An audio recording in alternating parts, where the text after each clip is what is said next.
दोस्तों, अगर आपके पास नए चूजे आए हैं तो सबसे ज्यादा रिस्की टाइम उनका पहला हफ्ता होता है। गलती जरा सी हो जाए तो 7 दिन के अंदर अंदर ही 50% तक लॉस हो सकता है। लेकिन टेंशन ना लो, आज मैं आपको स्टेप बाय स्टेप बताने जा रहा हूँ कि 1 दिन से लेकर 7 दिन के चूजों की फीड, मल्टीविटामिन, एंटीबायोटिक कोर्स और वैक्सीन डोज किस तरह से देनी है ताकि आपके चूजे भी स्ट्रॉन्ग और हेल्थी रहें। वीडियो एंड तक देखना, वरना एक छोटी सी मिस्टेक जिंदगी भर का नुकसान बन सकती है। बात करते हैं पहले दिन की। जैसे ही चूजे अंडों से निकलते हैं उसके बाद उनके फुल ड्राई होने तक उनका वेट करें। जैसे ही वो फुल एक्टिव हो जाएं, अपनी टांगों के ऊपर चलना शुरू कर दें, तो उनको सबसे पहले फ्लशिंग वाला पानी ऑफर करें। अब आप लोग मार्केट से लाया गया फ्रेशर भी इस्तेमाल कर सकते हैं, गुड़ वाला पानी भी इस्तेमाल कर सकते हैं और चीनी वाला पानी भी इस्तेमाल कर सकते हैं, जो भी आपको इजीली अवेलेबल हो। और सबसे बेस्ट रह जाएगा कि अगर आप इसी फ्लशर वाले पानी में विटामिन सी डालकर इस्तेमाल करवाते हैं तो फ्लशिंग बहुत ही बेहतरीन किस्म की हो जाएगी। और जब 5 से 6 घंटे तक मुसलसल वो फ्लशिंग वाला पानी पी लें तो सबसे पहले आप लोगों ने उनके ब्रूडर की सफाई करनी है और फ्लशिंग वाला पानी चेंज करके मल्टीविटामिन वाला पानी उनको ऑफर कर देना है।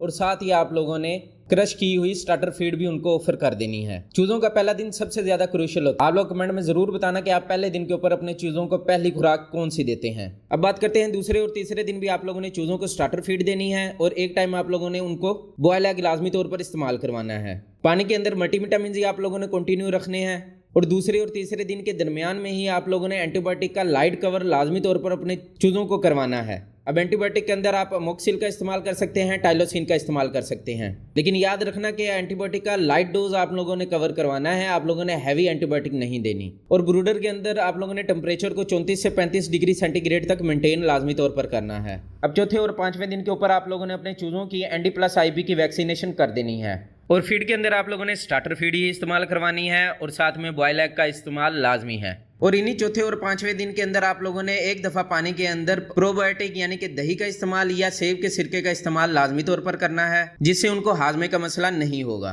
दोस्तों, अगर 5वें दिन तक आपके चूजे एक्टिव हैं तो इसका मतलब है कि आपका रूटिंग सेटअप बिल्कुल सही चल रहा है। अगर फिर भी आपको लगे कि आपका कोई चूजा सुस्त है या ढीला है तो उसको फौरी तौर पर एक्टिव चूजों से अलहदा कर दें। अब छठे और 7वें दिन के ऊपर आप लोगों ने बूस्टर मल्टीविटामिन का कोर्स देना है और एंटीबायोटिक मुकम्मल तौर पर बंद कर देनी है। सिर्फ जरूरत पर यूज करनी है और ओवर यूज अवॉइड करना है। और अगर आप लोग अपने चूजों की गंबोरों की वैक्सीन करना चाहते हैं तो गंबोरों की वैक्सीन 7वें दिन के ऊपर होगी। फीड के अंदर आप लोगों ने स्टार्टर फीड ही इस्तेमाल करवानी है और साथ में बॉयल अंडा लाजमी तौर पर देना है। अब मैं आप लोगों को बताऊंगा कि इन टोटल 7 दिनों के अंदर कौन सी ऐसी चीजें हैं जो आप लोगों ने मुकम्मल तौर पर अवॉइड करनी है कि इन चीजों से बचना है। नंबर 1 पर आ जाता है कोल्ड स्ट्रेस। आपने अपने चूजों को बिल्कुल भी ठंड नहीं लगने देनी। नंबर 2 पर आ जाता है वेट लिटर। आपने उनकी बेडिंग को मुकम्मल तौर पर खुश्क रखना है, उसको गीला नहीं होने देना। अगर गीली होती है तो फौरी तौर पर आप लोगों ने उसको खुश्क करना है। अगर गीली रहेगी तो अमोनिया गैस पैदा होगी जिसकी वजह से इन्फेक्शन हो सकता है। और नंबर 3 पर आ जाता है वैक्सीनेशन। आप लोगों ने वैक्सीनेशन को बिल्कुल भी मिस नहीं करना और ना ही डिले करना है।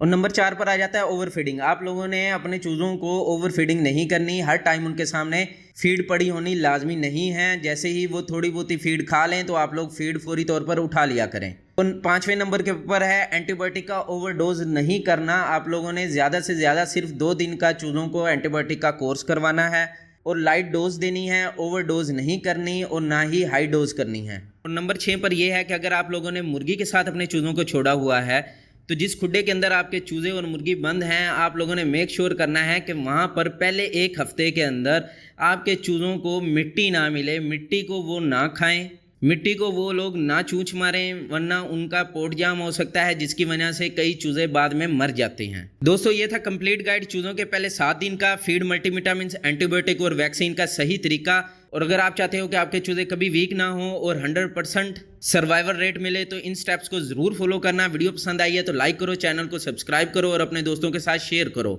और कमेंट के अंदर मुझे लाजमी तौर पर बताना कि आप नेक्स्ट वीडियो किस टॉपिक के ऊपर देखना चाहते हैं।